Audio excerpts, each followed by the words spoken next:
Okay, service and sisterhood. Let's transition over to talk a little bit more about Delta Sigma Theta. So let's talk about some of your mentorship work. Oh, I just did No, it. it wasn't loud enough. It was. I'm screaming. Oh my gosh. He is funny. Like, aren't you doing? Are you producing? Stay at your producer. And you're producing over there. Oh my gosh. Joining us today is a leader who truly understands what it means to build resilient systems, both in the cloud and in the real world.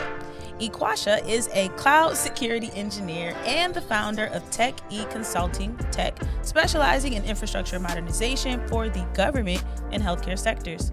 With a career that began in Air Force and has since spanned over a decade of enterprise engineering, Equasha brings a unique security-first perspective to cloud architecture.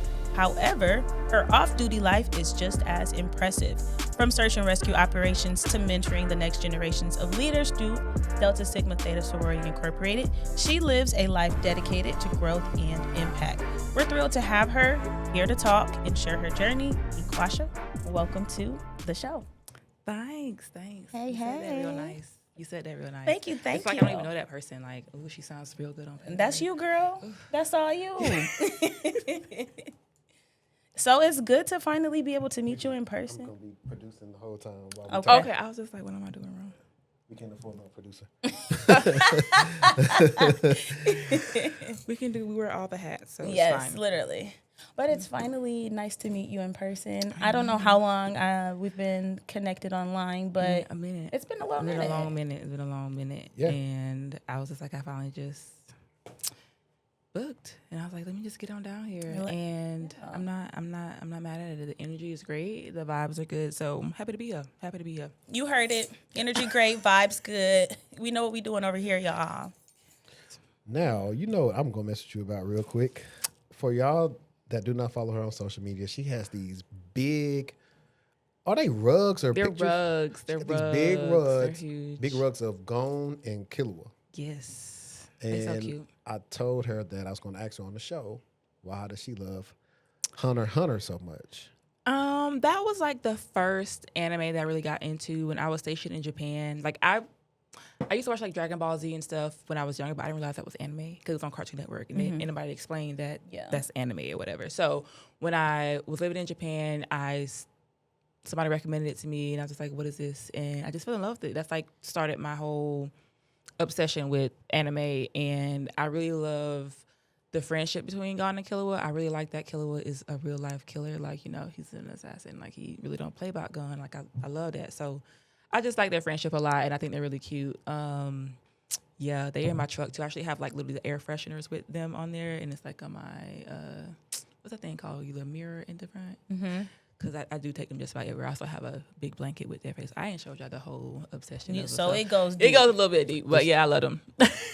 It's funny because I know for a fact, Destiny, like, who are they talking about? You know, I was just going with the flow. I can make it sound good. Yeah.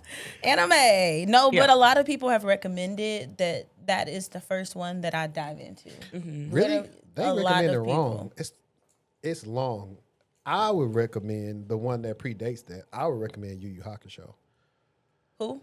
Yu Yu Hakusho, because it's written by the same person, and it's no filler really. So it's like 100 something. Yeah, episodes. Hunter x Hunter got fillers for sure. Like, you can skip a whole arc from the fillers. But I haven't finished Yu Yu. Like, I start. Oh, man. Did you get to the tournament? And no, I'll start and then I'll stop and then I'll start over again and then I'll start and then it's like, okay.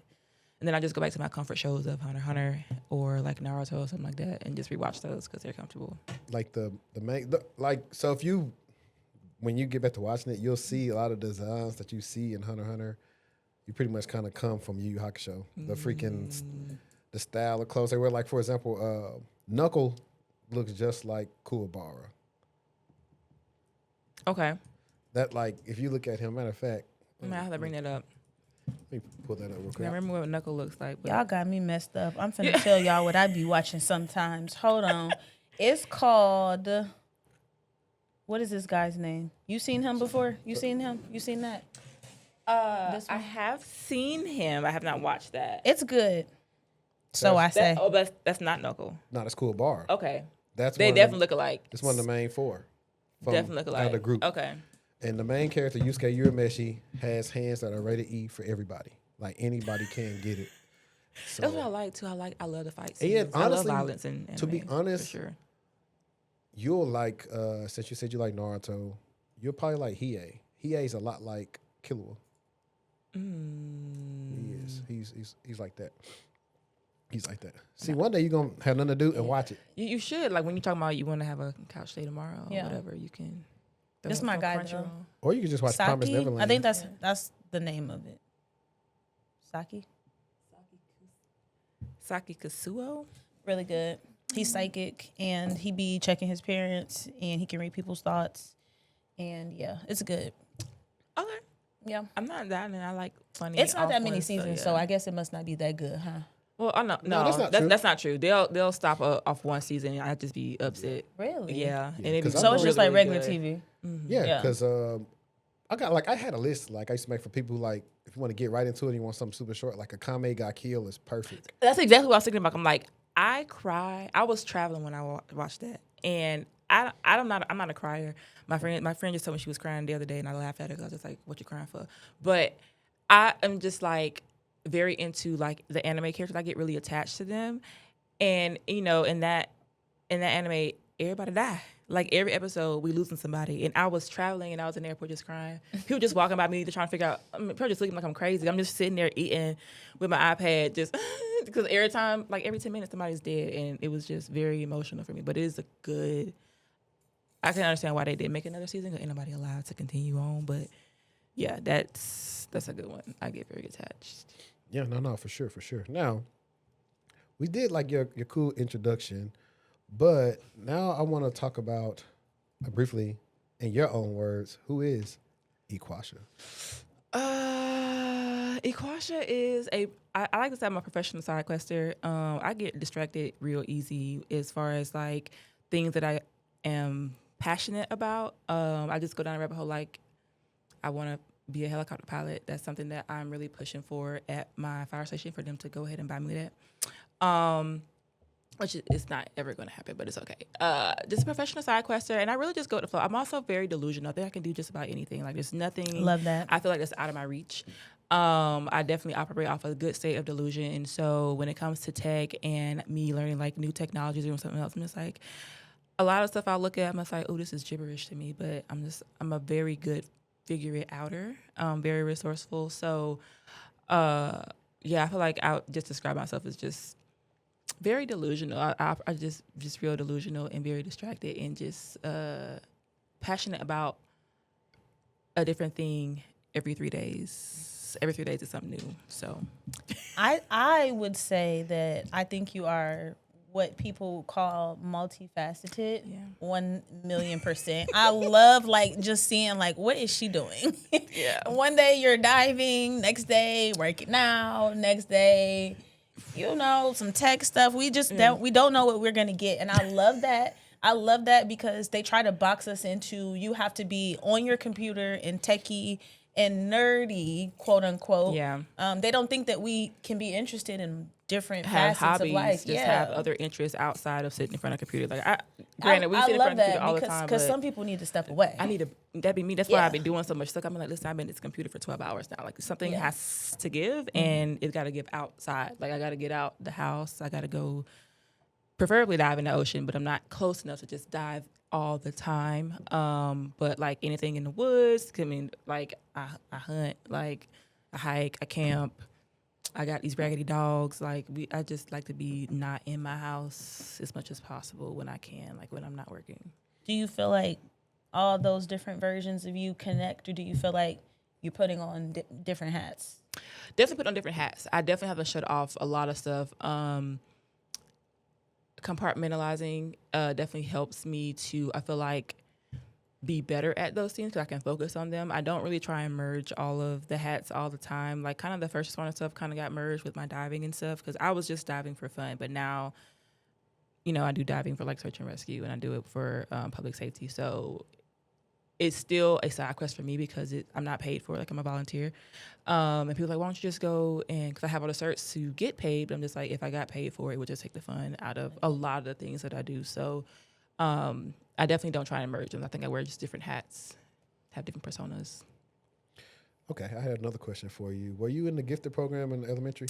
I was not. Thank you very much. I surely wasn't. You know, I didn't enroll in that. I feel like I probably should have been, honestly. I may have been a lot further in life. Like I might have my yacht by now had I been in one of those focus areas. But no, unfortunately, where I'm from, it's not a lot of individual like attention in our curriculum and like the schools where I'm from ain't great. So, you know. Well, that's a running joke. I don't know if you remember seeing this on Twitter a couple years ago, but they were saying like how most of us who were in those like Discoveries or Gateway, whatever program you had in elementary, like that most of us probably got the TISM. Yeah, I feel like I'll be on the spectrum. Oh yeah, and I definitely would agree. I feel like or like ADHD or whatever. Oh yeah, because and it's crazy because I got diagnosed with ADHD like later in life. Girl. So and I'm just like, wow, I've self-diagnosed. I ain't got diagnosed. Do you feel? Do you because you had a later diagnosis, and you're already a high achiever, overachiever, but do you feel like, oh my God, where could I actually be had I known that this is what I was dealing with? How much further? Exactly. Do you think about that often? Very much so. I mean, I'm not putting the blame on nobody, right? Yeah. I just wish that we had that attention and I had the resources to better like hone this thing and to use it to propel me versus it be a hindrance. Now, like I did good in school. Like I did really good in school. Like I was always, educated, smart, able to do my work. But I also was doing a lot of things in school versus just trying to focus and try and get ahead. Like extra curricular activities and stuff, like sports. And like stuff. I did sports. I did a bunch of sports. I was working, then like I did stuff like kind of like volunteer stuff with the church and stuff. So I was just everywhere. I was just always just like moving and doing stuff, and I didn't realize that this was a problem. I don't want to say it's a problem, but I mean it's a problem because I can't focus on something like maybe an unmedicated Equasha now is what ain't no telling what she gonna end up. Like, no, there's no telling where I'm gonna end up because I might be like, oh, I'm gonna do this, and I'll just start a project at the house, and I'll tore down a wall in the house, and then it's like, girl, you got to go do this, and then I start that, and then I done left the house and went to Lowe's because I need to pick this up, but then I was like, oh, you know what, I actually need to go to Target, then I go to, and then I'd be gone the whole day, like. Yeah.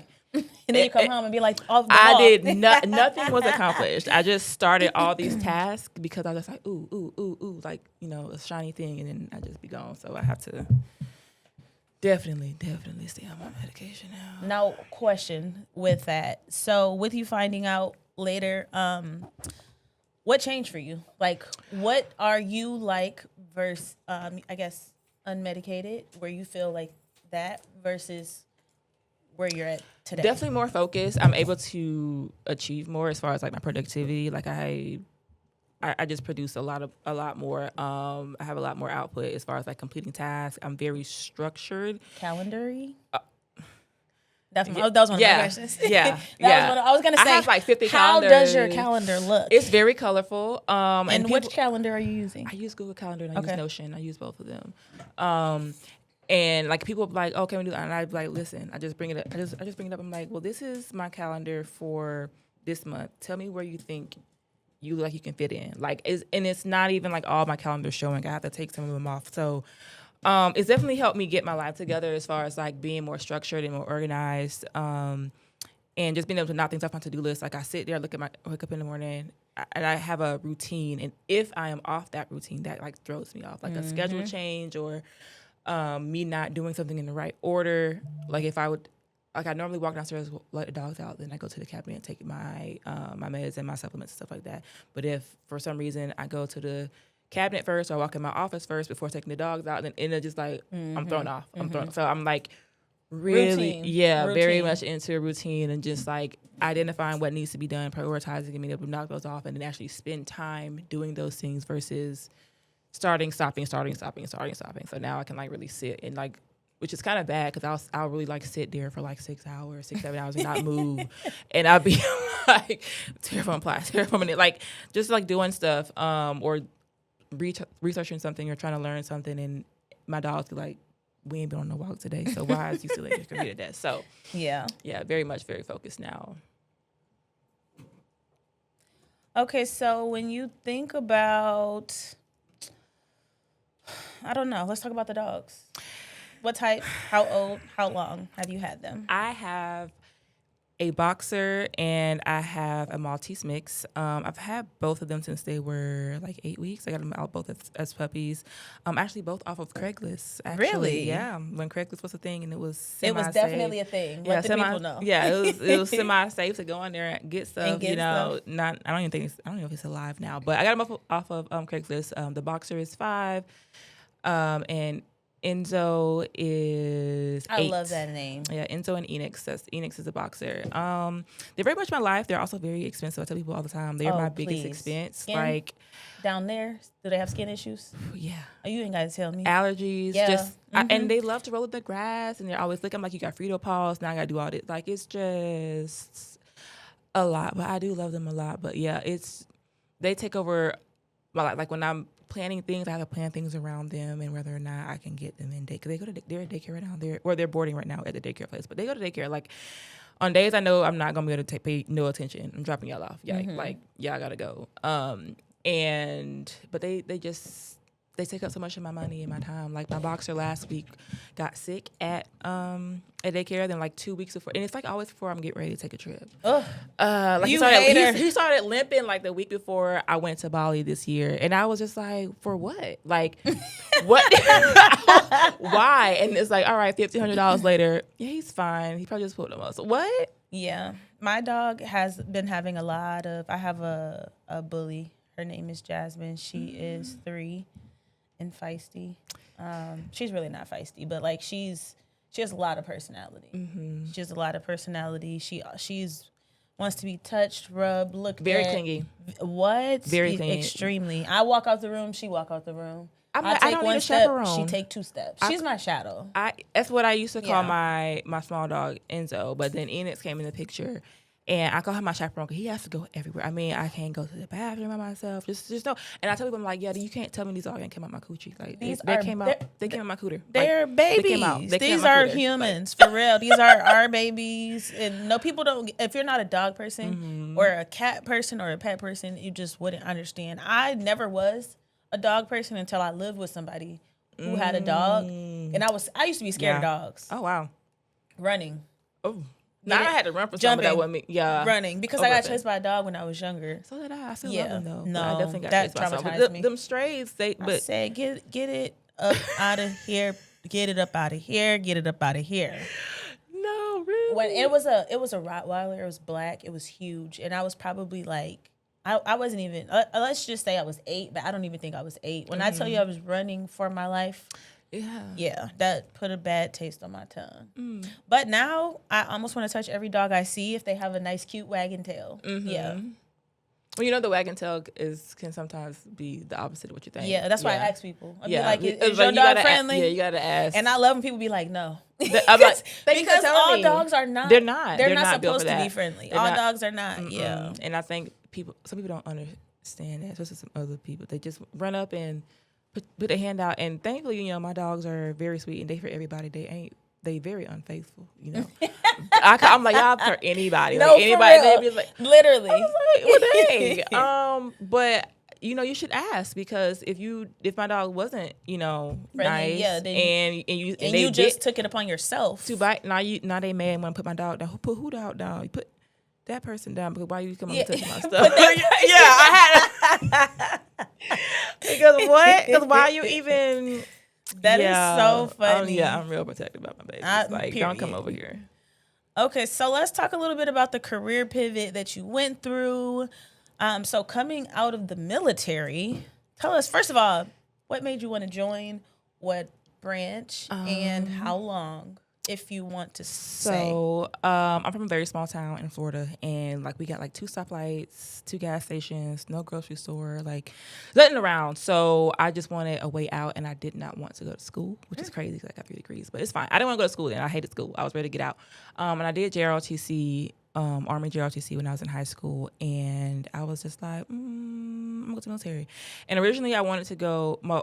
my sergeant major was like, "You're not joining the Army." He immediately told me, he's like, "You can't join the Army." I was like, "Okay, I'm gonna trust you because you've been in and you know me a little bit, you know where I need to go." But I was very much considering the Marines only because 1,000% can see you as a Marine. I just want the sword. I just want the uniform with the sword. I literally told them that, and then they were. But when they told me that the BMT was 12 weeks, I was just like, I don't want to be in BMT that long, and that's the only reason why I'm not in the Marines. And I'm so glad I went to the Air Force. People in the Marines, y'all crazy. Like, I think you could do it. I think I could do it. I just don't. The 12 weeks quality, is a long and the time. quality of life for other branches versus the Air Force. They call us the Chair Force because we're real spoiled, and they actually treat us like humans. Yeah. Most of the time. So yeah. So I ended up going to the Air Force, and I was in the Air Force for 7 years, and in the Air Force I was a network engineer. So that's like where my easy.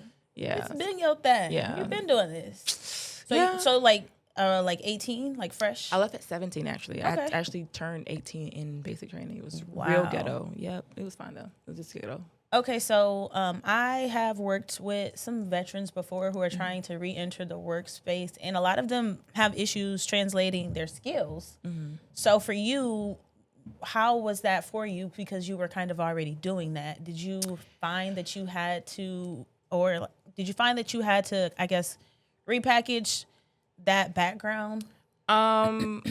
On the resume for sure, because I had never did a resume before. I was trying to get people my EPR as like, here's my resume, and that's like our performance review. It's not a resume at all. I'm like, okay. I was like, what's the EPR? I'm like, it's our performance review, whatever. So I ended up using the resources for when you're getting out. Oh, I forgot what it's called. When you're a year out, you have to go to this class for like a week, and they tell you all these resources that the VA has or Veteran Affairs has, and like resources for you, so you can make sure you do get a job, and how to and they show you how to like create a resume, how to translate your skills to do that. But I think it was easier for me because the work I did in the Air Force was directly like exactly the same as what you would do in the civilian world as a network engineer versus some other veterans maybe coming from different fields that are very niche to the military, and it's harder to translate those skills to something in the civilian world. But for me, it was easy because I was just doing the same thing. So when I left, I became I got a job as a network engineer right out of the military. So it was just doing the same thing, and I was still working on a government contract. So the world was very much the same. So I didn't really have to do a whole. And I worked with a lot of prior military people, so I didn't really have to do a whole lot of kind of like code switching to like from military to civilian world. So my transition was actually easier. So for other veterans, I feel like they don't TAP. It's called TAP, Transition Assistance Program. I feel like a lot of people, well, I know a lot of us go to that week thing. I think it's like a week off because we get to be out of uniform. People be sleeping in class. I feel like you just need People don't take advantage of it. Yeah, you need to pay attention. Like you need to take. Like I still got notes from there. Yeah, I mean, because they're giving you all the resources. Yeah, and telling you how to maximize that. So I just if you pay attention and then actually reach out, and then they have people on base who will help you do a resume and translate your skills into a civilian resume. So I feel like that. Doing that and doing it early, like that when you know you were a year out and you know you're getting out, start then. Like I was trying to just get like so there. like pretend like this is your last year of school, and how would you be trying to find a job? Is it something like that? Yeah. Like you know how you feel that pressure, like I'm in my junior year, I'm graduating next year, I need to start applying. I need to be figuring out something. I gotta have some sort of plan because this check been stopped. Is it like an actual end date? So like if you're supposed to be done, is it like you're gonna be done July 12th? Yeah, like unless you know the greenlit. date. Yeah. Okay, gotcha. You signed that contract for originally I did 6 years, but then because I wanted to go to Japan, I had to extend for a year. So I just extended a year from my current date, and so I knew exactly. I've always known when I was getting out. I was trying to get out earlier, and they were like, "Girl, no," and I'm just like, "Okay, well." Y'all do own me a little bit, so I stayed where I was at. So it was time for me to go. I got to leave like a few months early because I had to leave, and so I went on terminal leave, and I started work. So okay, good stuff. Okay, so let's spin over to TechE Consulting. So what made you want to go ahead and start there?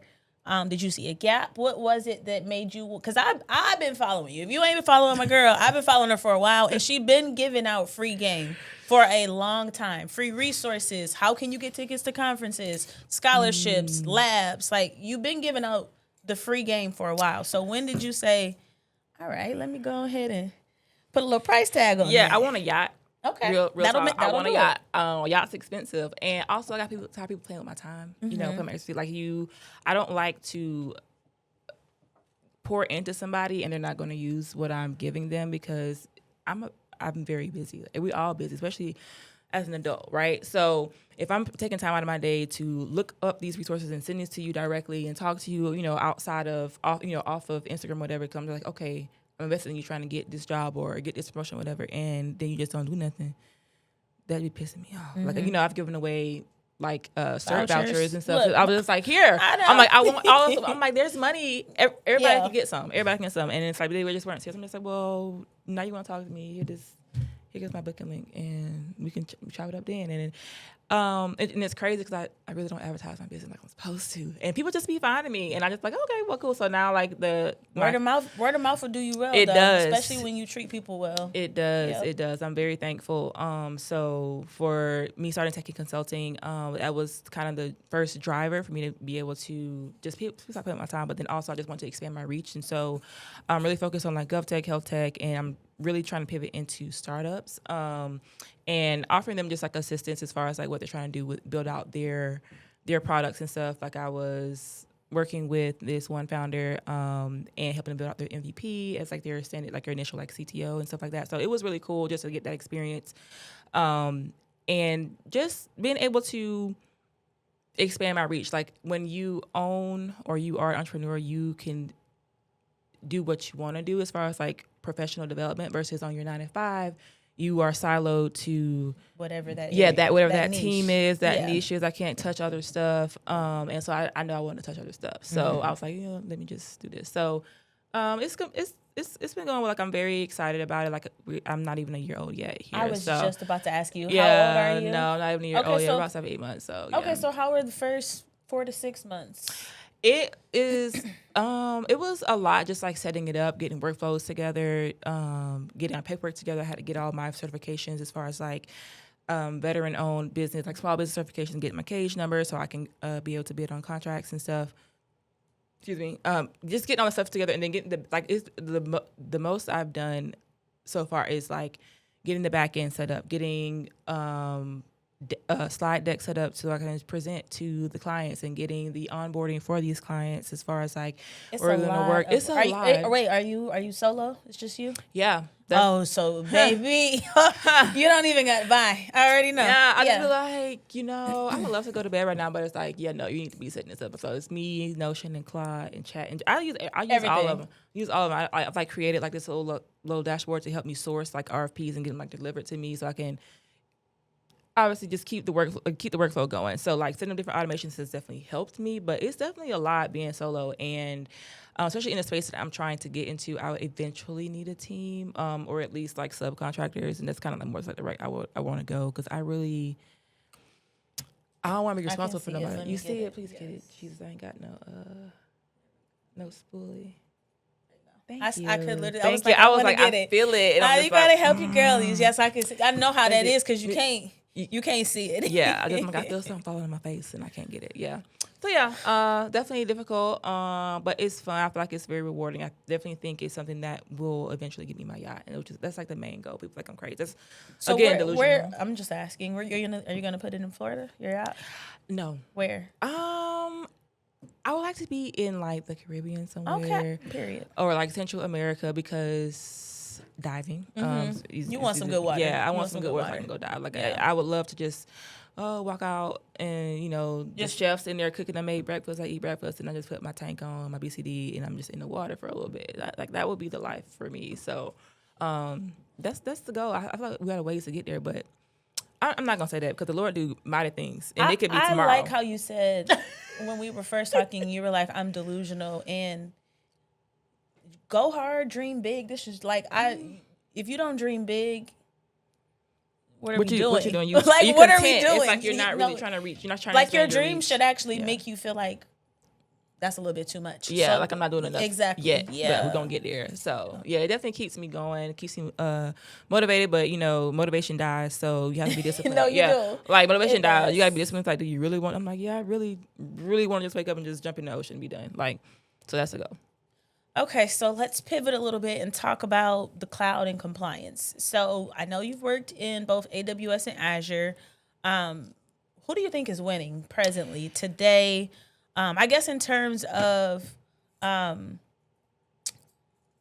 okay, so first, which one do you enjoy working more AWS. in? AWS? Hands down. And why? I don't know. I really don't know. I just feel like every time I log into Azure, I mean, no shade, right? No shade because I'm trying to be one of their partners. So no shade to y'all. But I just feel like it's even just like the GUI and the commands in the in AWS CLI is easier for me to grasp. Mm-hmm. And did you start in AWS? Yes. Okay. I started in AWS. So when I became a cloud engineer, I had never touched cloud. They really drug me to apply for this job or be submitted for this job. And I was just like, I was still doing a network engineering, just like, I don't know about the cloud. But because I had this F5 experience and they had F5, they're like, we can still leverage that. And I'm thankful they did because I love cloud. So I definitely prefer AWS, but I don't think anyone's really like winning. I feel like there's a place for both of them. I love that. Especially in the government. So I feel like AWS is more for like federal civilian type work because they have a lot of FedRAMP compliant or FedRAMP high. I don't want to say compliance, but they're like rated for FedRAMP. So Azure GovCloud is more so like DoD because they have like the Microsoft and they've been pushed with Microsoft like 365 and Entra ID and like the hybrid on-prem stuff as far as like Active Directory stuff. So I feel like Azure is definitely more so DoD, and then AWS is doing a lot of federal as far as like GovTech. AWS is more like federal civilian stuff. So I feel like it's a place for each one. I feel like, I mean, obviously the services are pretty much the same. They just have different names. You just have to kind of code switch a little bit. Yeah, I don't think that's why. I think they both have a really big presence right now. So have you ever worked on the commercial side? I worked in health tech. Okay, yeah, so there's a big difference from health tech to GovTech. So, yeah. and I guess they might be cousins, right? Health tech might move slow, but government's going to move much slower. So I was going to say, baby, the government's slow. I was going to say because the government extra slow. So, so like when it comes to, I guess that piece of it, you can't move fast, on the government side. How was that shift for you? I couldn't really move fast over that either, honestly. Yeah.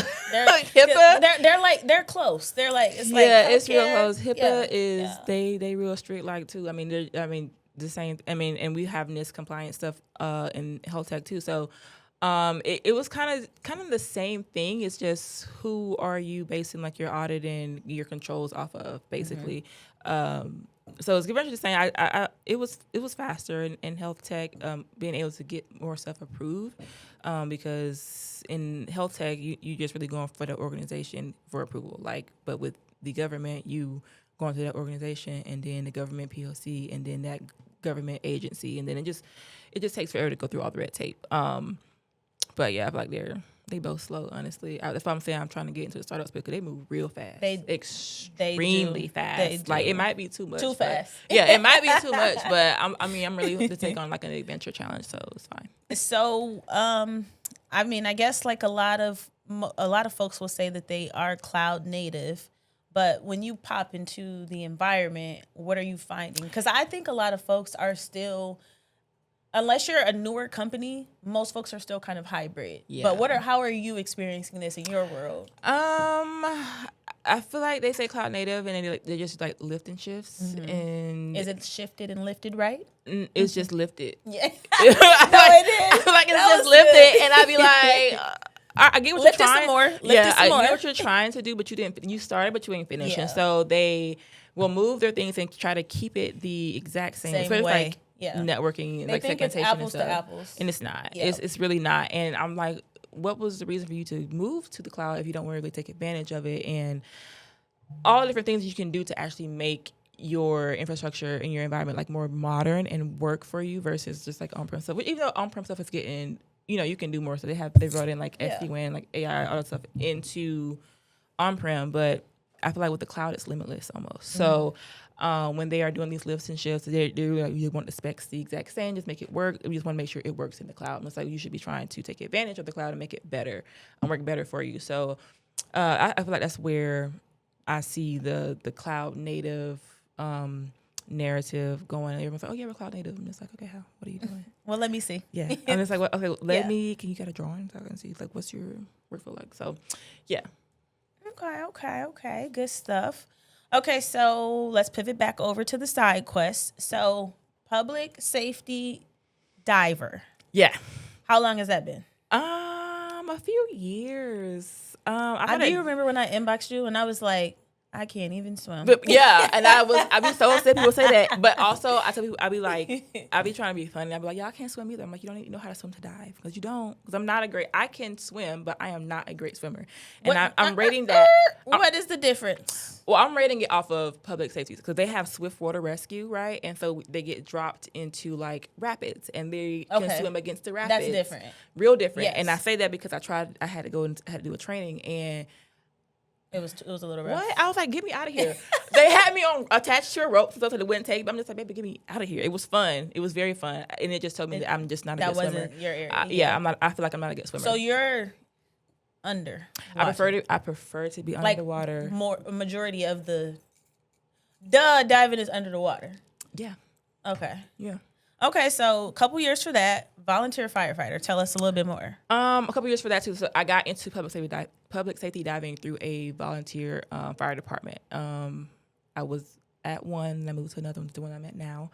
But that's how I got started with the whole public safety thing. And then when I moved to this new department, I kind of expanded my reach a little bit by getting on the drone team as well. So we do search and rescue operations there. I'm also part of another agency where they do technical rescues, and that's kind of like confined space type of stuff.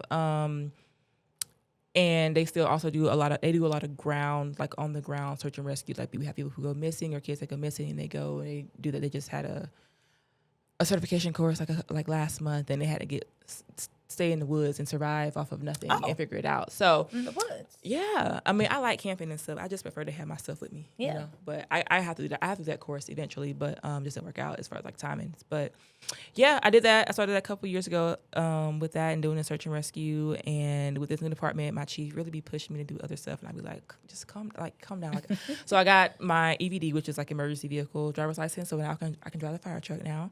Okay. Yeah, it's big, real big, huge. I'd be like, real.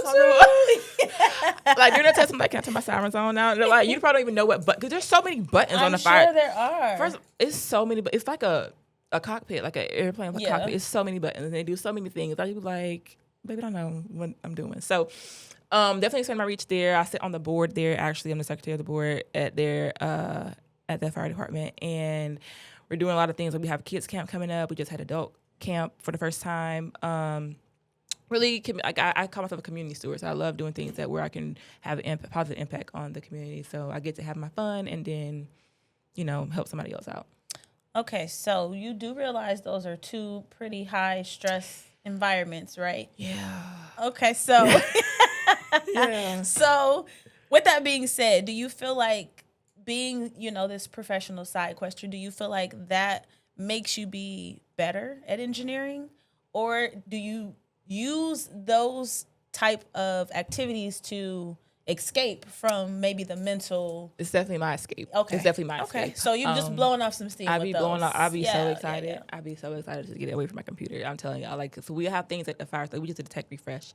And they're like, oh, we have our TechE here. Are you? No, I'm not gonna help you do nothing. She can fix your laptop. Definitely not doing it. They're like, we're getting you to do a printer. I'm not doing none of that stuff. Like, I'm not helping you install no computers. Like, I don't want to do nothing with tech outside of finding the drones. I do like the drones, so we have the infrared. We just got a new drone. If you see this, I know I ain't go to training last month and you find a new drone, but I'm gonna be there next month. We got a new drone with infrared and stuff, so you can drones are super capable, especially in like first responder type of realms. Like you have the mic, you can yell to people when you find somebody, trying to see if they're alive, but you mainly just like flying over whatever the woods and trying to see if you can find a warm body or whatever. We also have an underwater drone that we use as well.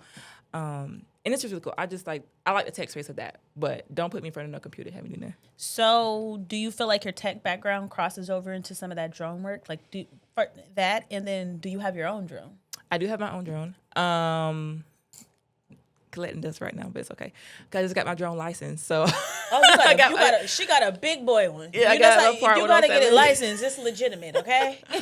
I got my part 107, and I definitely think that me being tech savvy helps with it because some people at my might not know how to. Yeah, in my department, they are not as tech savvy, so it helps with being able to just operate the equipment that we get because we are a volunteer fire department, and so when we get money, when we get these grants and we get these donations to buy this equipment, we have to make sure we're using it effectively because they're giving it to us so that we can make sure we can help out when we're called. Like, we can't have nobody out here and we don't know how to work the sonar on the boat. We also have a underwater sonar too, and that is really cool. I got really like into that for like a good couple months, and then I still want to do it or still use it if we get called out, but I didn't realize how technical sonars was. And that's the sound wave, right? Yeah, and then like he rakes a picture of where it's underwear. You can tell whether it's made of wood, if it's made of metal. Like you can tell, kind of look at it and see how long it's been under the water based on like the fuzziness, if it has like debris on it and stuff like that. So it's really cool. So I definitely think my tech lifestyle, or me being in tech, helped me to propel more in that space, and it keeps me interested because they be introducing me to new things too. So as long as I'm learning new stuff, I'm always happy. Period. Okay, so do you see a future where more tech folks or professionals should be? Do you think they should be maybe getting into public safety to contribute that skill set? Because here we go. For example, I mean, you can't really be like a volunteer police officer, but we know that a lot of police departments are not equipped with the technical skill set that is needed to do certain things and perform certain types of investigations. So from that lens, fire department, you're search and rescue, touching these different pieces of equipment. Is that an untapped field?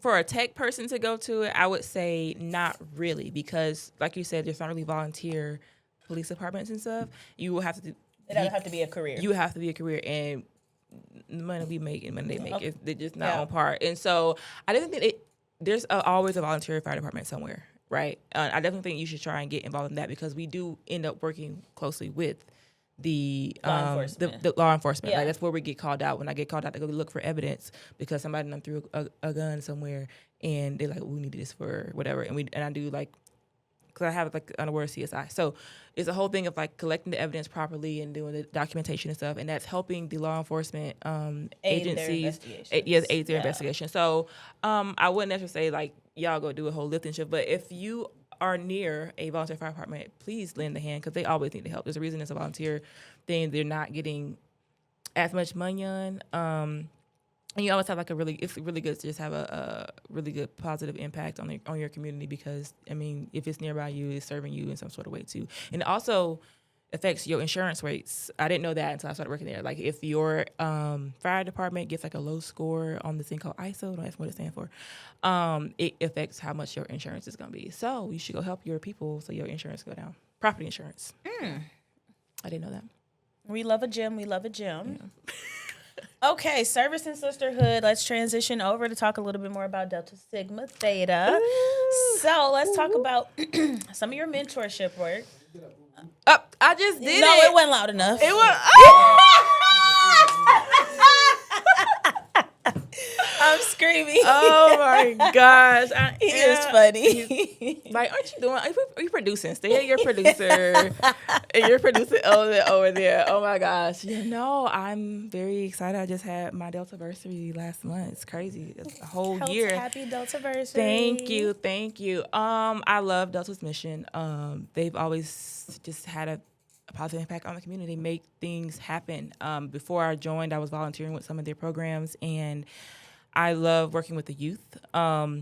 So anywhere that I can help the next generation be better prepared to, one, not be a dirtbag and just take up space, because the earth is losing a lot of our resources. So I need you to come up and be doing something with yourself, and then being able to help other people. So, but also being self-sufficient is also big, especially in our community, which is where a lot we focus on, right? Our community. And so making sure that they are exposed to different things and they're learning how to take care of themselves, whether that's like mentally, we do a lot of work for them for their mental health, financially, professionally, as far as like trying to figure out where you're going, what you're going to do with your life. Obviously, we have scholarships and stuff to help them get to school, but just having a positive impact on them. We just closed our sorority year, so we just had in our last session for these committees that I'm on, which is gyms and also Delta Carousel. And it's just great and I'm really kind of sad, and I'm ready for the next session. I'm excited for the break because it's a lot of kids. But I love seeing them grow up and grow, and do great things. Like they are all going to college, seniors going to college, and we have them do like progress reports versus during our sessions, and so we can see when they're making those changes and taking it to heart, and it's like positively impacting their daily life. And that's what we want in the end. So. Yeah, I love being a part of that. I love volunteering and helping the youth. I started doing that in the military. I feel like just doing random things with kids, as far as like helping to build them up and do like a lot of mental health stuff. I used to volunteer at a horse camp in California where it kind of helped the kids regulate their emotions. I was literally about to say, was it like anger related? Yeah, it was trying to help them like emotional regulation. I thought that was really cool. So I've just always been excited about just helping the next generation grow up. So now, do you think that excitement comes from you were able to participate in programs like that, so you kind of want to reach back, or you did not have the opportunity to, so you kind of see it from that lens, like this is something that's needed and I want to be a part of it's not something that I really had the opportunity to partake in, and obviously I made it and it's fine, but a lot of my friends haven't. I go back home and I still go see them and love them, but there was potential that wasn't tapped into because of the resources, and just like we lacked guidance. Yeah. And I'm like, I know that I got out because I got out. Like I actually physically left and went to the military, and I got exposed to different world. Yeah, so much literally more. A different world. Yeah. You were in Japan. I got exposed to so much more. So yeah, me wanting to continue to work with the youth, so they can have more knowledge and know that they have options, is big. Okay, so it's been a year for you. You hired in Raleigh. You got your line sisters. You're doing your thing. Mm-hmm. We love. Now let's make our conversation a little bit more hot seat. You ready? Turn the fan on. Okay. I'm just messing with you. Okay, so what is the biggest lie people are telling today about breaking into the cloud? I'm not even in the cloud this tech period. You're gonna get this cert, you're gonna get a 6-figure job immediately. That's a lie. Don't work like that. What's more closer to the truth in what you've been experiencing? First of all, this market sucks, right? It's very hard. We got people who got 20 years of experience getting laid off and looking for jobs, right? So it's a very tough and competitive market. But you have to set yourself apart and gain exposure. I think the biggest thing is really being able to show what you know. Like, yeah, your resume is cool. The certs are cool, right? I got 1 million certs. Having a cert is cool, but that's just to get you through the ATS. Like, that's a checkbox. When you get in that interview, you need to know how to talk that. And I feel like a lot of people will get the cert and be like, okay, and get upset because they don't get a job because they're just applying. It's like, you got this cert, but now can you talk about what you're supposed to know from that cert? Have you built anything? Even outside of cloud, right? Even like network engineering, and you want to do, or you're doing, people, especially the cybersecurity whole plug. Everybody want to be in cybersecurity. I'm like, okay, what in cybersecurity? Yeah. No, that... I was like, you know, that's a broad field. Girl. You're trying to do incident response. You're trying to be in what is trying to do in cybersecurity? My favorite thing to say is stop asking people how to break into something and come with something a little bit more than that. You ain't even need a basic Google search to be in my inbox. Like, it's one thing to say how to break into cyber. That's not a good question, and that's how I see it. Mm-hmm. It's not a stupid question. It's just not a good question. Right. Now, a better question is, okay, I think I'm interested in the infrastructure side of the house. What are some certifications or maybe some platforms or tools that I like? That's a more targeted question that you can get a better answer. Right. Because when you ask someone how to break into cyber, first of all, you could be talking to someone that's doing networking, right? So Me, I'm like, I was like, before I moved to cloud, and I'm just like, yeah, I'm doing, baby, I'm in a Cisco router and switch. I ain't doing nothing SOC related. Yeah. I mean, obviously there's security in network engineering, like with firewalls and stuff like that, but I can't tell you nothing at that time about like GRC and ISO work, but then they didn't know what they wanted to do anyway. Like I knew what those jobs were, but I'm asking what they want to do, and they're like, oh, I don't know. If you don't know, why are you talking to me? Yeah. I can't tell you what to do with your life, right? I can guide you and give you like a roadmap and tell you what to do to try to be successful in this field. But you didn't even pick the field. You ain't even pick 3 fields. I'd be like, you can narrow it down to 3, and I can help you with 3. Like, but you come with nothing. No idea, nothing. because it's such a broad. That's like saying I want to be a doctor. Okay, what kind? OBGYN? Awesome. Dentist? You like, know? or do you want to be like a doctor, like a professor? Dr. Yeah, Dre. thank you. Literally, please go away. Go back to producing. Because why you come here like that? I was actually working. I know. I was just used producing. Okay, so what's one thing that you had to stop doing in order for you to like really level up? Like, what do you feel like took you from here to here? It's gonna sound real shallow, but being able to really afford to travel and buy nice things, and Take care of yourself. yeah, I knew I wanted to support my lifestyle, and I know to get more money, I need to upskill. So that was a driver, especially when you leave that safety net of the military, right? You're kind of say, for however long your contract is, you're going to have a check unless you do something absolutely wild to get kicked out, right? And so I came from doing that for 7 years, and it's like, okay, now you in the wild, wild west, kind of like people can cut you tomorrow. Like, especially, today, it's like I can walk out here and lose my job, right? Like, it happened at any time. So it's like trying to make sure that I'm staying competitive and marketable.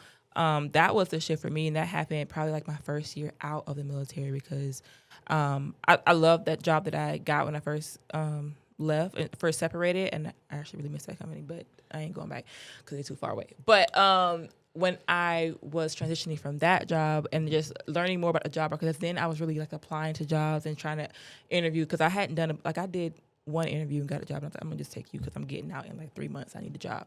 So the first like offer I got, I was like, cool. But then now I'm learning the market. I understand that you can ask for more and you can get paid more. And this is what it looks like, what you need to be able to justify somebody paying you this much. And again, just trying to stay competitive. This market crazy. Like, So I like what you said, and I feel like people are scared to, a lot of people, and I don't know why, but a lot of people are scared to say that they're motivated by money. I'm not.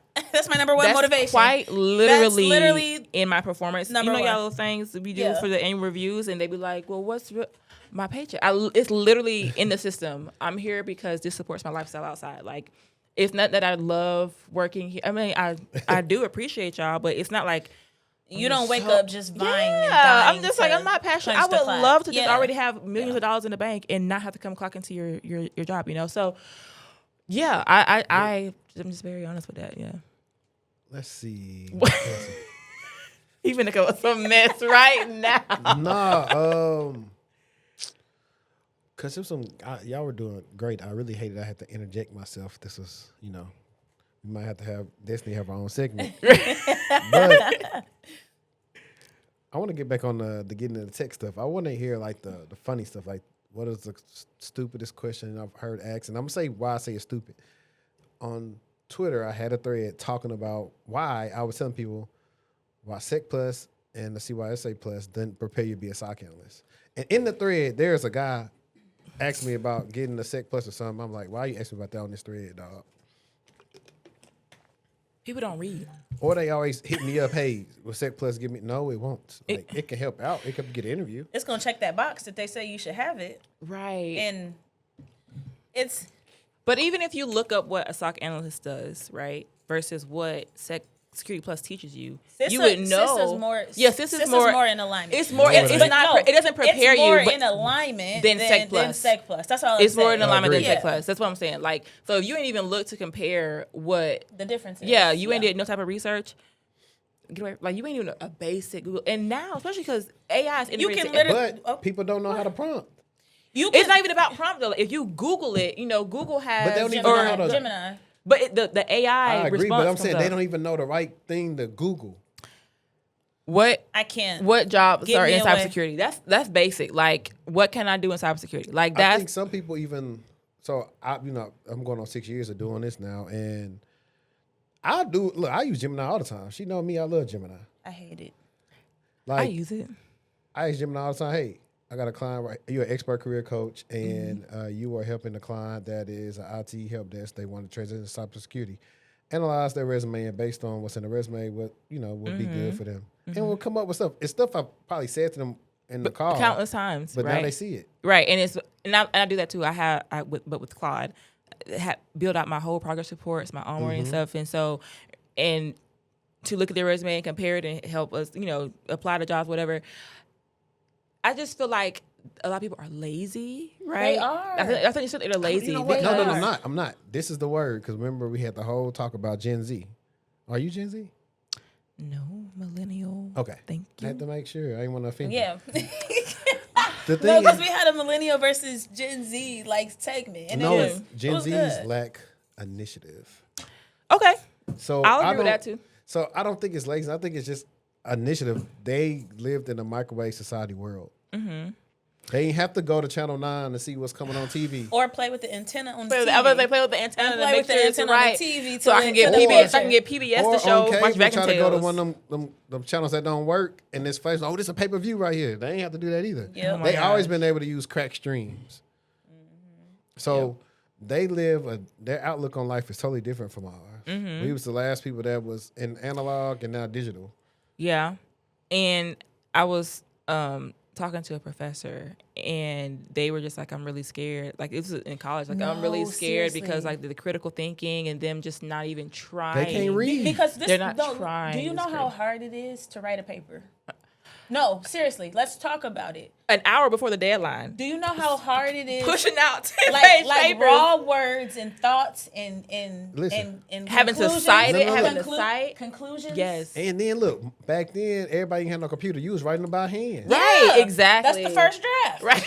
See, they don't And know. you they turn don't your know first nothing draft about the in. first draft. Yes, you turn your rough But draft now in. think about, if I really think about school as a kid, it kind of do prepare you to work, because we used to do these, I would compare it to being like a scrum meeting. Do you remember being a kid and y'all had to write an assignment and you made like the little web with the thing in the middle, and then Yeah. you had the stuff connected to the web? I call those brain dumps. Yeah. Yeah. You do it at work too. When a new project coming up, everybody giving that thing, you got the scrum master typing in the stuff.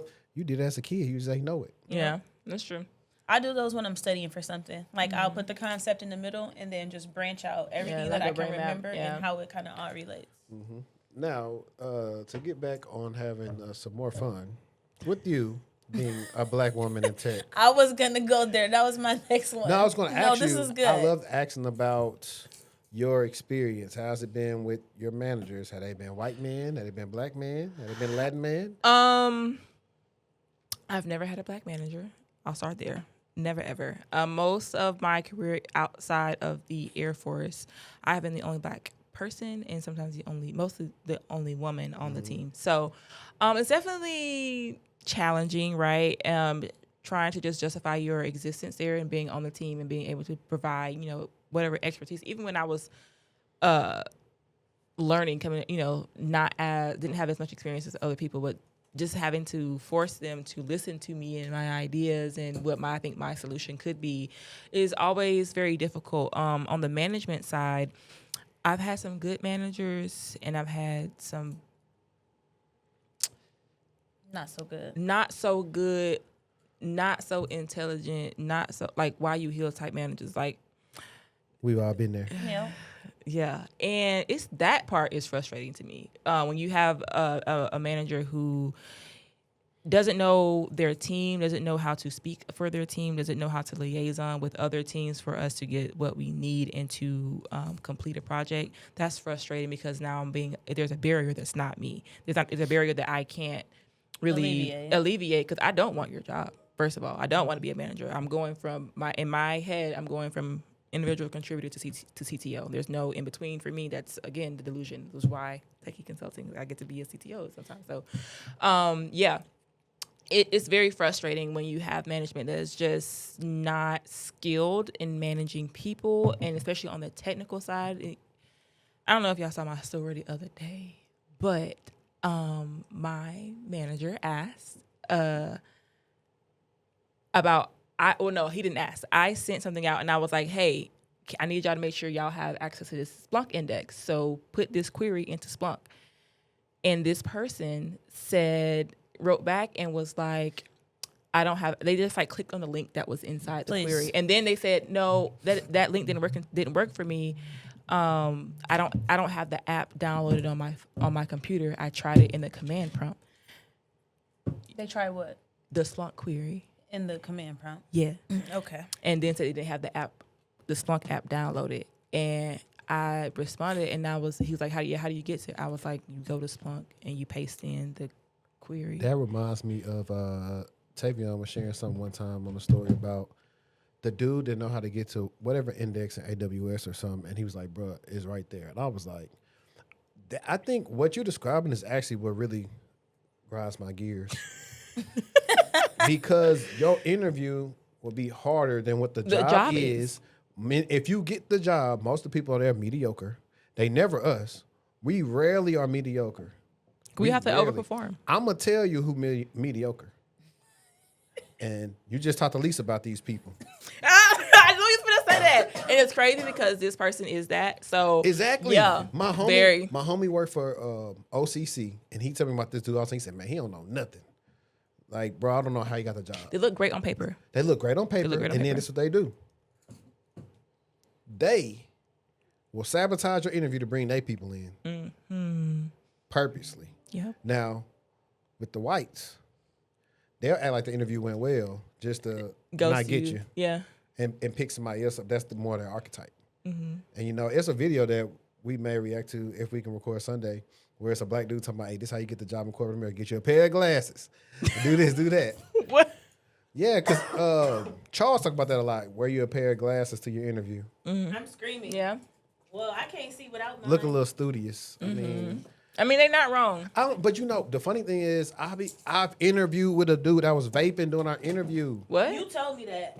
I promised to God. The interviewer, like the person that was interviewing him. I will tell you the company offline, but real deal. And I put it like this: it's a major financial institution. I just put it like that.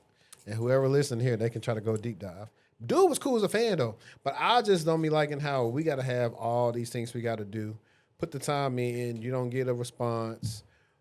I'd be wanting to see who. The one thing I don't like is sometimes people be getting hired and they don't announce it on LinkedIn because I'd be wanting to see, is this person more qualified than me? Because I'm definitely reporting them. Like, I'm calling corporate now. No, for real, because that's one of the things Shanae and I talked about. She was like, the reason why we try to get the people with the minimum qualifications is because if a person finds out we hired a person that did not at least have the minimum qualifications, we would be liable saying, hey, we hired an unqualified person for said role. And it happens all the time. You be working with a person that's, you report to, like, bro, how did you get this job? You don't know nothing. And so when boomers be talking about we lazy and all this, no. Y'all dumb. Y'all got first to market and y'all friends put y'all on. Y'all don't know nothing. Like, That's why some of y'all getting laid off now. I can't find jobs. The truth is, y'all ain't interviewed in a long time. And y'all skills don't translate. And you just don't have nothing to talk about when you get to the interview. Because when I work at Goldman Sachs, I see how you can get up there fat and late. I'm talking about people, non-investment bankers getting $50,000, $70,000, $80,000, $90,000 bonuses because the company performance. So you think about, you say people that have been there 10, 20, 30 years. Right. They don't know nothing. When I tell you, like, simple stuff was like any other environment you go to, people's Active Directory is going to probably be mapped to whatever that ticketing thing is, to ServiceNow. It wasn't like that for them. What they were trying to transition to ServiceNow, but it was not mapped. It was mapped one way on this thing and this internal tool, and that was like a big project we were trying to solve for moving to like a new incident management tool. We was moving to SIR, which is ServiceNow security module. And I was like, this is like crazy. I mean, this was like one of the times I made them tweets on Twitter, and I was like, most of the time, I said, a lot of y'all companies, networks and security has been held on by gum and rope. It be, for real, she know. The infrastructure be trash. Ain't no asset management. You don't know who owned this server. Oh, don't get me started. I worked somewhere, and the switches didn't even have NTP on them. And so imagine looking at dashboards and trying to get logs and look at logs and troubleshoot because it's so old that it keeps cutting off randomly, and we're trying to like find out when the time, link it up to other things happening on other devices, but you ain't even, there's no timing protocol on there. So it thought it was in like 1954. I'm just like, I know you didn't even exist in 1954, so why do you think you're in 1950? It didn't make sense. I was so frustrated at the job because, What do y'all, so without disclosing too much, like what do y'all use to monitor now? Or let's do it like this way, to not, I don't want to say incriminate, it's a bad word, but I want to say tools like aspiring network engineers, cloud engineers, like we already know like the cloud platforms, but what's the other stuff that they need to focus on? For monitoring? Or just in general, for network general. engineer, I mean, really understanding how the network works. Like, do they need to know the OSI model? They do know OSI model, how to subnet. Do they need to know what happens at the different Do you levels? have a memnonic for the Please don't. I got Something mine. pizza. Please do not teach stupid people acronyms. That's how you remember yours? Yeah. Do you know the one Lise told me? Mm-mm. You never heard the one Lise said? I don't know what she said. It's pimps don't need to sell pussy anymore. Oh. No, I ain't never heard that one. It It was some, please don't, something sausage Please, pizza. It was no. something with pizza, the one that I used I was to thinking know. of PIMDAS. I was about to say, please excuse It's my my dear dear Aunt Aunt Sally. Sally. Yeah. Yeah. Yeah, no. Speaking of, that's what we should do one day. So we've been thinking of like different things we can do to engage our audience. So like one of the things we're gonna do a spelling bee, but we're gonna make it like cyber terms. So where me and her probably had 3 things we pick a piece for us to spell. And then another thing we can do a math problem. Don't put me in there. Yeah, Immediately. I want to do it. I'm a fail for sure. I'm going to use the calculator. Easy I'm a pin fail for dots. sure, but I think I'm gonna a spelling bee use- would be fun no. because it's so many words that tear me up. I love autocorrect. I would rather be laughed at spelling than Really? immediately. And math used to be my favorite Never subject. been my favorite subject. It used to be my favorite subject, but now, me and my calculator. Yeah. What is and I 4 and I plus still 8, actually you know? have Like, my graphing calculator Yeah. somewhere from high school. I don't play. know. Me and math, we lost it, but I used to love math because I used to try to be super fast and who can complete the formulas the quickest and the equation and stuff. And I was like, okay, cool. But then Now if we doing like some multiplication, single Did y'all used to- double. Let's be Did y'all used specific. to Or race doing the fractions. multiplication? Oh back in the no, day? Yes. fractions. fraction, Never. fractions, As soon as yeah. I see a 1/4, I'm aggravated. Get it out of here. Get it out of here. 1/4 plus So, plus Did 1/6. you ever have to work retail? Yeah. See, I had to work retail, and occasionally What I that had got to go- do with fractions? nothing? But I had to know about numbers. I had to work the cashier. I was finna say, hold on, what? Oh my gosh. Now, when they used to be like, oh, it's 30% off. What's that, ma'am? Let me ring it up for you. Thank and you. Tell Period. you what it is. Literally. Like Yeah, what? if I didn't know, Literally. I just would take whatever 10% No, I'm was not and add it 3 finna. times. I'm not finna do that. I'm not even doing that. That's the same thing. It is the same thing, but just bring it up. Thank you. Price check for you. Yeah, just bring it up. I to can't the wait front. till Especially when they have like it's 30% off, then an additional And then- no. 10% off And- because it's not the same as 40% No, it's a off. 30% off the different. price tag. Yeah. Yeah. So, all right, since you said all that stuff, now we know that it's late night at the TechTual Talk, Been past my bedtime. and you was talking about the fur babies. Yeah. Now, you know, here we like to hook people up with credible partners. Okay. You know, do you got an all call for the type of partner you're looking for? Partner in my life. Yeah. Like I got one. They just don't. They Okay, don't my exist. bad. Hey, Yeah. whoever you are, I didn't mean to offend you. I really did. That's hecka funny. Yeah, no, I just don't put my personal. No, you don't got to. But You yeah, don't got no, to. yeah, I just no. like to I make sure. I appreciate you looking out. Although, I mean, especially, I'm thinking about when Justice was talking on her thing, like, yeah, they was going back and forth on the internet or Instagram about the tech bros and the dating in people in tech and how they date. I wouldn't want to have to deal with that. I think it depends though. Like I got a homie, he's like a technical person, but he's not like an online personality. Cause I feel like that's also a big thing too. Like people really be Nosy. nosy, but also like as far as like the personas But on most people don't- social media. Most on people social don't touch media. grass either though. That part. That part. Don't go outside at all and live. Except for in front of the And camera. you gotta think about a lot of these dudes came into their bread during the pandemic time. A lot of red pill content was going out there. I hate it. So It go both ways now. It go both ways. You had the city girls influence the girls. You relax. You had the city Relax. girls. Relax. I'm gonna take your man. All that type stuff. But y'all seen the city girls been down. Stephon Diggs holding the crown. Oh my god. I'm screaming. They are down. It's real Exactly. sad. They've been down. They down. They've been down since Cardi, Miami. Don't speak on my JT. sister. Keep my sister name out JT your got mouth. snatched up with a guy that wear a purse. Love him down. I mean, And I love was that for fight them. about him. I love that what's for them. Uzi. That's him. That's what he's talking Yeah. about. I know, I but what's love the it. song? Which one? Oh, I don't know. I can't tell you It's that. not funny then. He got a We don't couple know the songs. song. It's not the. Okay, I the know. one where he was- I know what you're talking You know about. I don't know what the He song. got a couple of songs he do that on. That's what I'm No, trying but to I see. know the. I know what you're talking It's about. a certain song. Yeah. He do it on 20 More Minutes. That's one of my favorite Uzi songs. I don't know. That I one. like I just want to rap. You like that one? Body yada yeah. Yeah, I like that one. I used to can like listen to that any day. what's the one he used to have? Of course, he came out with the I don't really care if you. I forgot what the name. Oh, XO Tour Life or something like that. That's what it's called, right? I don't know. All my I don't know friends what are it's dead. called. Push me Oh, to the edge. yes. Is that him? I thought Yeah, it was. that's Uzi.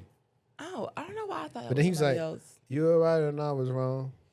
Okay, I know the Hit it first from part, the but back, I my didn't, nigga, bless you." I didn't think that was Uzi though for some Yeah, reason. I'd have Uzi. I'm real bad with music people. But no, that's what we be having. When we be having, we gonna do like, ooh.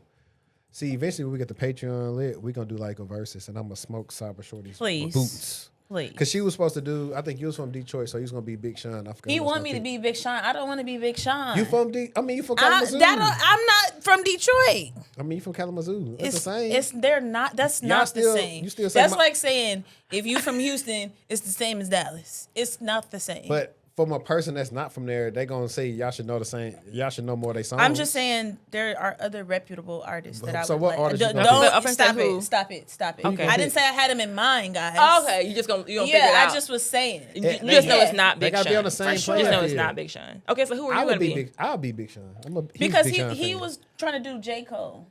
I would smoke J. Cole boots with Big Sean, for sure. Well, then you be Big Sean and let me be J. Cole. Okay. When he- I know all the songs you'll play, so that's how I win. That's why he think he know all the songs I would play. You In the verse, smoke That's J. not. Cole That's not. with But I Big told him. Sean? Big Sean got better records. When you think about like the records, I'm not talking about rapping. J. Cole's a better. Okay, rapper. okay, But all right. When it comes to records, Like hype, as far as like hype and if you put on like whatever song that J. Cole got, it's not gonna be "I Don't Fuck With You." It's not Okay, gonna yeah, you're be right. You're right. I get that. I get that. Hands up in the air. I could just go.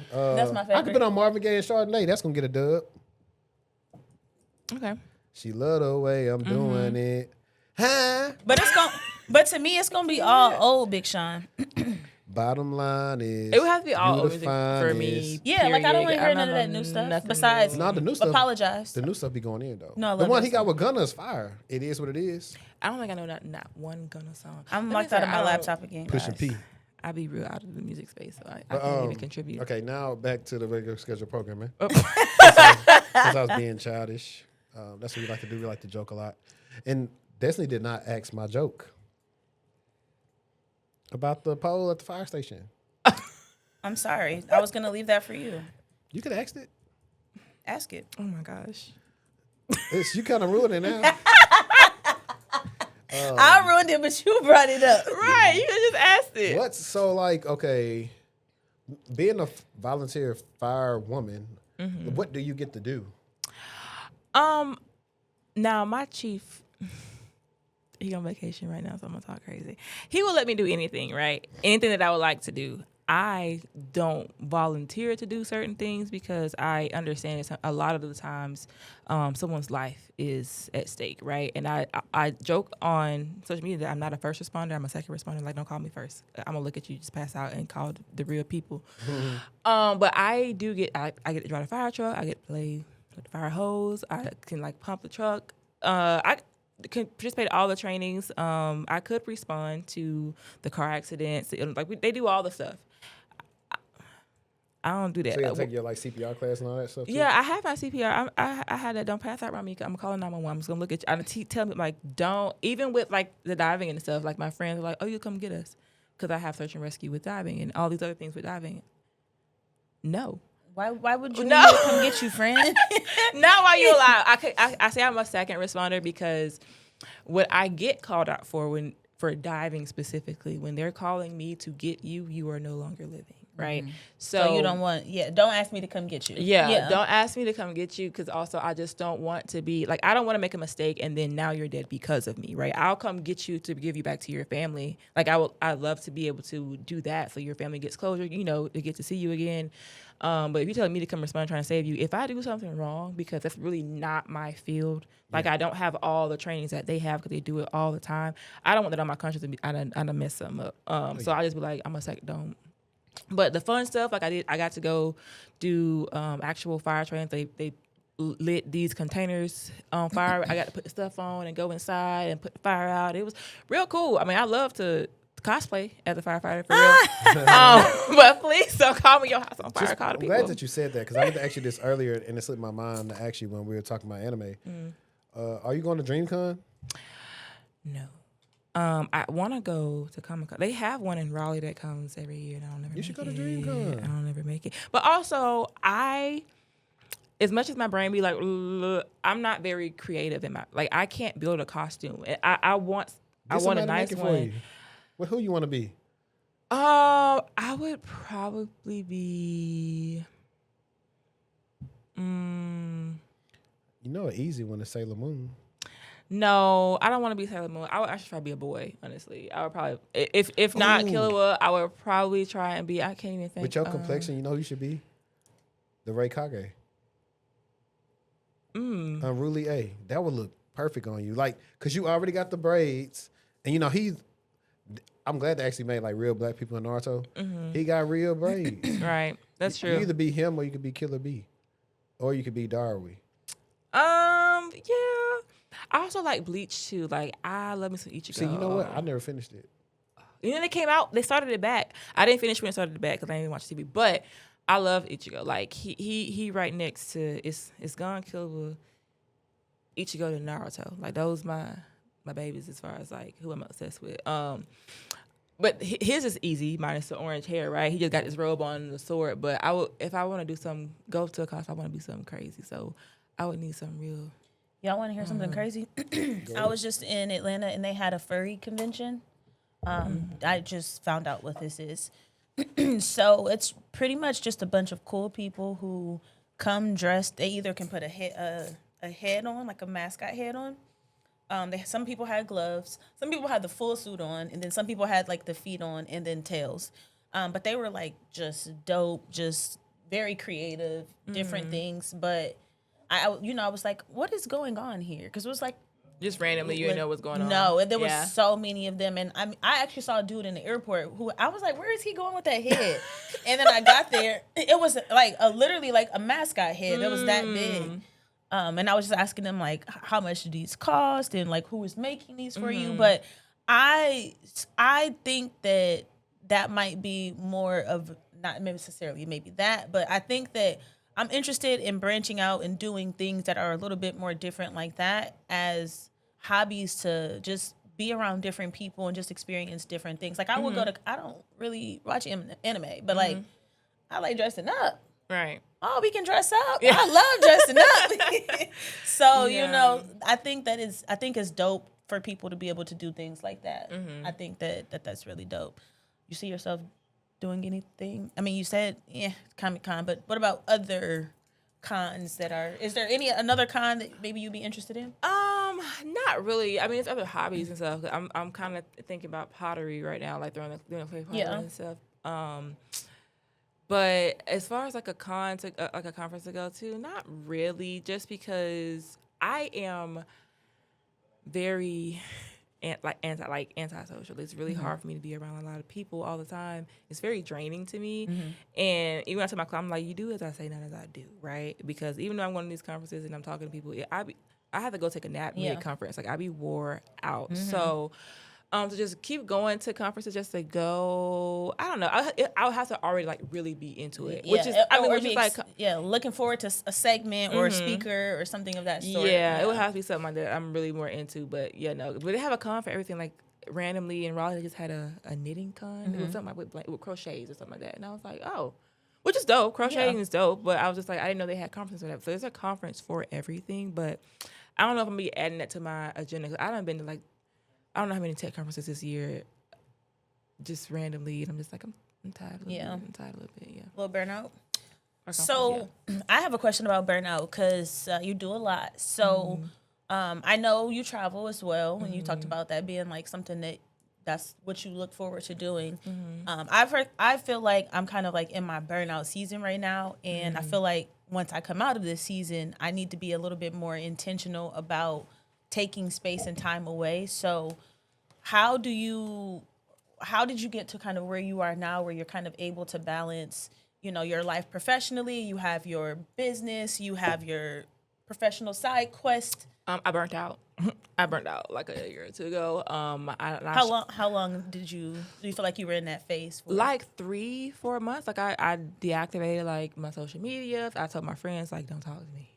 Like they would text me like maybe once a week before I sleep, do like a post check, and I would just react to their message. I was like, I don't want to talk to nobody that I don't have to, which was my job. That's right? kind of where I'm at. Yeah, I was like, I don't want to do nothing. Like I burnt out, and I was like, this is not sustainable. So when I was able to recover, I have to really be intentional about self-care stuff and doing things that I like. Like this year, I've taken it a little bit further. I've blocked off because I live on my calendar, right? I have do nothing weekends scheduled on my calendar, which is, I'm not going to do nothing, but it's doing something that I want to do that's kind of like restorative to me versus me doing things for other people or other days. Because last year I didn't have no weekends for real. Like I was always in training. I was always at a committee. I was always doing something. Like it was like very rare that I had a weekend off where I didn't have to show up somewhere.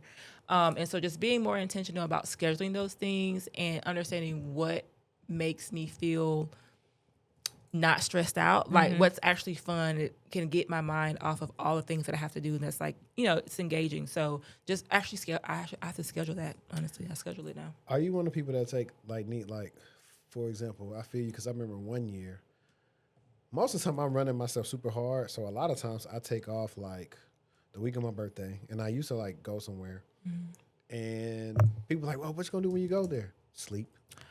Yeah. I'm the type of person that need like 2-3 vacations. I need one just to recharge, and then one like for the family, and then one for me and the missus, and then we can go do stuff. But I definitely feel y'all can say you just need to sleep in the burnout because it's rough. Yeah, I did. I went to St. Martin last year. I was telling her about it earlier, and I didn't leave the resort. Like I stayed there, and I just laid by the pool, or I laid on the beach, and I just ordered room service, and I just sat there and I ate, and I just laid there and listened to audiobooks, and that was it. Like I didn't try to explore. Yeah. I didn't try to do no excursions. Like it was, I'm gonna go to sleep now because I'm sleepy, and and I have those, and I also even before I would just take like a small weekend trip, and I'm just like, I'm doing nothing. When I live in Cali, I would go down to San Diego, and I would just do nothing for a weekend. It's very much needed to where you can, because and also I was seeing a lot of younger Black women and younger women in general like having heart attacks, right? Yeah. And I'm just like, and it's because they're just working like high stress environment. They're pushing themselves. I'm just like, I don't want to be one of those people because I do that a lot. And like, I'll be sitting there in my watch or whatever. It's like your heart rate has been up for the last 20 minutes. You stressing y'all out? It doesn't stress me out. I'm just very intense with myself as far as like, I mean, it can be me being upset that I ain't painted this wall in my room, and I said I was gonna paint this wall in my room, right? So I don't know. I think I got a kind of. No, I'm not that nonchalant, but a lot of stuff I kind of don't let get to me. I can kind of work it out internally. You're a man. Bye. No, but you know what's funny? That'd be the reason why they be exploding, because a lot of men feel like, they don't go talk to the lady. Mm-hmm. They don't feel like they can talk. If they do have a girlfriend, or we could say a male partner, they don't feel like they can talk to them because they feel like it's going to be weaponized on them. Like, but that's why your mama left you when you was 3. Right, just like going below the belt for no. Like, did she leave you when she was 3? When you were 3? No, I'm just kidding. That's women for you, though. Wait. Whoa. Now you took it far. Right. I'll show you. Sterling K. Brown was talking about how he was like, joking on his. I saw that. Yeah, I did. And she went for the juggler. She did. That's why we don't even play with y'all. You got it. I did see that. Like, that's why your mama going bald. What? That's why your mama got a mustache. No, but like, if you said it to me, I'll say somebody like. But when you dating somebody, like, you can't hit below the belt like that. You can't, because then that person doesn't feel safe with you. Right, They're never gonna talk to you. Yeah, But that's the thing, for though. real. That's why a lot of men don't. This not a relationship podcast. It's giving. It's giving. That's why they be It's having giving. the little side things going on. They be easy to talk to and all the other stuff. That's why they do that. Are they easy to talk to, or they just don't care about your life? They be invested because they getting something out of it sometimes. Yeah, right. But for the most part, it's no judgment sometimes. Because they don't care. As long as you give them what they want. Right? Some of them do care. Some of them just easy to talk to. That was a skill they learned. But there's no requirements out of that relationship. Right. So you can't hold them accountable or no other stuff. So that's why. But other than that, that's just, I don't even know how we got there. Yeah, right. You took us there. I don't know where we went. I just thought about, I was wondering what's the name of the group that sings? Is it How Did You Get Here? Who is that? And that's not In Vogue, is it?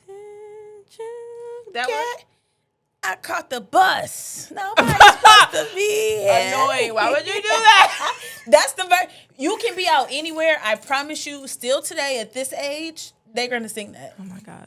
I was going to say, how did we get here? I'm gonna tell you a good example. I went to it was supposed to be a trap karaoke. It was supposed to be that. It was really R&B night. 1,000 no trap. Trap music was barely played, and That's they played that. R&B is the best. And they played that, and everybody was, I caught the bus. Where's that from? I don't know that. Something on social media. Yeah, somebody just did something. Yeah.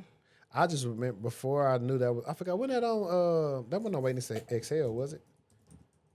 Or was that on I forgot what it was. Before that, my older girl cousins, they used to be around the house singing it. So that's how I knew the song.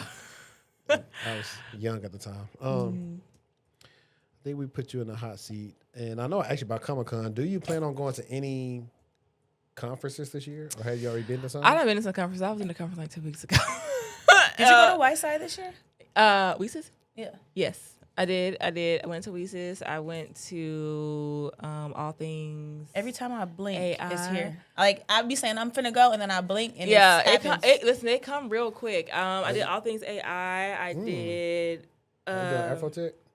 I'm not doing Afrotech. You don't want to go party in Houston? I don't like to party, first of all. I'm really be in the bed at 9 o'clock or night. And if I'm up past then, please know I'm going to be very angry the next day. So, I just went to another one, Agent Con. They just had that. One. I know. I just be like, and it's so annoying. It's not annoying, but. Are these local? The Agent Con was local. All Things AI was local too, but it was bigger than Agent Con. But I gotta be telling people to get on these meetups and stuff and sign up to these groups. That's how I find a lot of these things, and a lot of them end up getting out scholarships. And I love me a good free ticket somewhere. You sure? I'm gonna go. You be fine. I'm gonna go. As you should. Right? I'll be trying. Because I saw how much the tickets were. Listen, For women inside. listen. I said what? I'm just like, if it's a scholarship available or a free ticket, I'm going to go.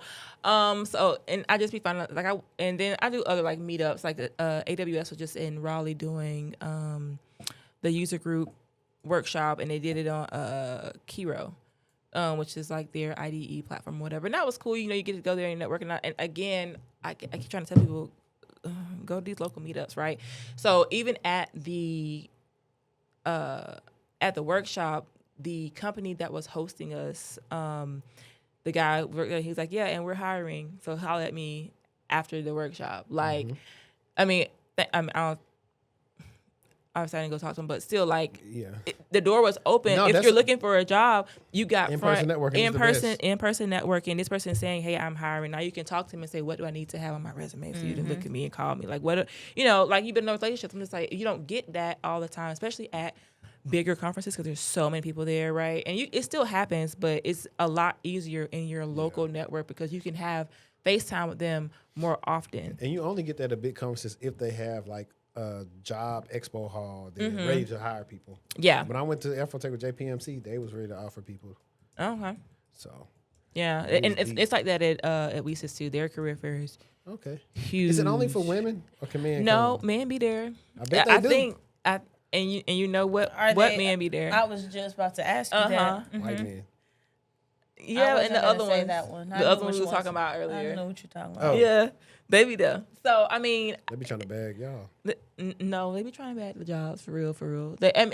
But again, we just open that up to them. That's fine. That ain't my job to be upset over that. But yeah, I do be in conferences, and I don't think I'm going to another one because I was going to DEF CON. I'm not going to DEF CON this year. And I did it 2 years in a row. I'm not going to DEF CON. It's just hot in Vegas. I'm tired of going to Vegas. I'm trying to go. I'm ready to go back to Vegas. Actually, if it's hot, water, a bottle, this $10. $10. see, listen, $10. I like to go when it's on the company dime. Oh my god! So when Splunk be in Vegas, I'll be the first person to sign up. If it's on company dime, it's different. 'Cause I can go anywhere on a company dime. It don't matter. That's what I'm saying. As long as it ain't mine. Yeah. That's what I'm saying. But I ain't going anytime. to mine, so. What? Okay. Hey, why'd you go over this charge? We in Vegas. It's Right. expensive. We in Vegas is It's sending me. No, for real. It's Because so sometimes you'll get expensive. the little notification. Hey, this meal was expensive. I got some basic stuff I can get anywhere. Right, Like I'm I talking stayed about- eating at Grand Lux and at Splunk Conf. That was my go-to. With They the got stuff the today. best. They got the chocolate chip cookies. I forgot what I was getting, but it was good. Oh though. my God, them cookies are so good. Next week, finna max out the car too. What? I got a layover in Atlanta. Let's go eat here. You leave the Atlanta airport and go out and eat? No. Layover. So every time I go to Connecticut, I have a layover in Atlanta for about an hour. Right. And so you're eating in the airport. Yes. Okay, I thought you were saying No, I'm let's saying go we got a eat. layover and I'm gonna find somewhere to eat inside. But I thought the you were airport. saying that you would during your layover you were going to leave the airport and come back. I'm like you would try that in Atlanta. no, I would no. never. I don't care if the layover 5 hours. I just left Atlanta, and it's so crazy that when we got to the airport, we literally walked straight through TSA. 12 minutes later, that line was so insane. Oh my yeah. gosh. And not to mention, my flight was delayed twice, then canceled, and then I was supposed to leave on Sunday. Guess when I got home? Just guess. She got home Tuesday. Thursday. Tuesday. I was Morning. Tuesday. Well, yeah. Flight right now, travel is crazy. But that always happens to me when I go to Atlanta. Right. Now I was gonna ask you this. What's one question we didn't ask you that you thought we would have asked you?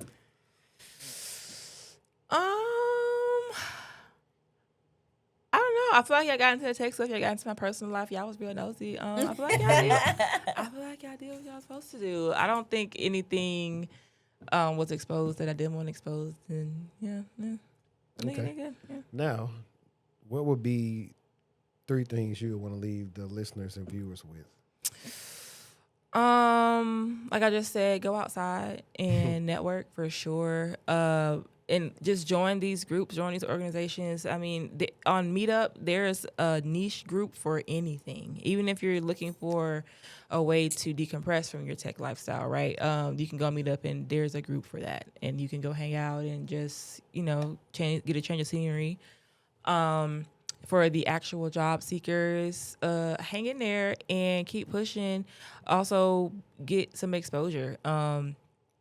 Social media makes it very easy, especially on TikTok. If you sitting there doing a lab and learning something, go live. Mm-hmm. Go live, post what you were doing on LinkedIn, put your GitHub on live, go on YouTube and post your video of a walkthrough, get you a Loom video of you explaining what you built, and send it. Actually send your Loom videos and stuff to recruiters. Like just cold drop it into somebody's inbox. That's just Free giving game. advantage. Yeah, it's some advantages. You said 3. One more thing I want to leave y'all with. It could be silly. It don't have to be. I was just serious. finna say it's finna get hot. Please wear deodorant. I'm dead. Please wear I might start the podcast with deodorant. that. Listen, please wear deodorant. I will like bring a little small thing of like deodorant to spray, and when people walk around me, I just spray as they walk away. I'm just like, wow, you got deodorant. It makes me so angry. So please wear deodorant and with aluminum. I don't want to hear no non-aluminum. It don't work in the summertime. Put the aluminum under your armpits. I please. find the deodorant that doesn't have aluminum in it. First of all, your armpits gonna be wet. What? Like it's gonna be wet because you're not gonna leave you dry. If you try an alternative deodorant, I have. See, yeah, it's not for me. Yeah, no. Immediately no. Immediately no. Yeah, so please wear your deodorant this summer. And it's okay to get deodorant that's unscented. I know that it is because everybody shouldn't have a scent on underneath their armpit. I Powder would, fresh don't smell powder fresh on everybody. I wear the native joint. I wear the native deodorant. But if you ain't into that, men, you cannot go wrong with degree. No, you need to get some Arm & Hammer unscented, honey. Yes, I said unscented. for men, they need the degree. Oh my god! And it's okay to trim your armpit hair too if you're a man. And It's shower more than once a day, at least every day. Just trim. if trim. you deal with little trim. hydrogenatus superlative, I think I said it right. Get That's you some. how you say it. Get you some Big gel words. deodorant, the one that it Some got the gel? little spokes, and then all the little gel pieces come from the top. Get you some gel deodorant, put out. It'll help you out. The people who dealing with it know what it is, because I have it. I don't use it because I don't have it as bad as other people. Right. But the people that get it bad, like they glands and all things, like I can show you on TikTok. I was right say now. what? I don't know what this is. Oh, though. it's bad. It's bad. Okay. Like, is it? No, it's bad. We can Google it after we get Yeah. off. Yeah. Come on, I know what this is. Now, but where can they follow you at? You can follow me on Instagram and TikTok at tech_e_ because without the underscore was taken already. So tech_e_. And if you are a business looking for somebody to help you consult and build out your infrastructure, you can find me at TechEconsults.com. Yeah. Cool. Well, like we always say, it's Cybershortieee, it's HD, and we got EQ. I'll take it. I will take it. It's the TechTual Talk. Appreciate y'all for tuning in. We out. Peace.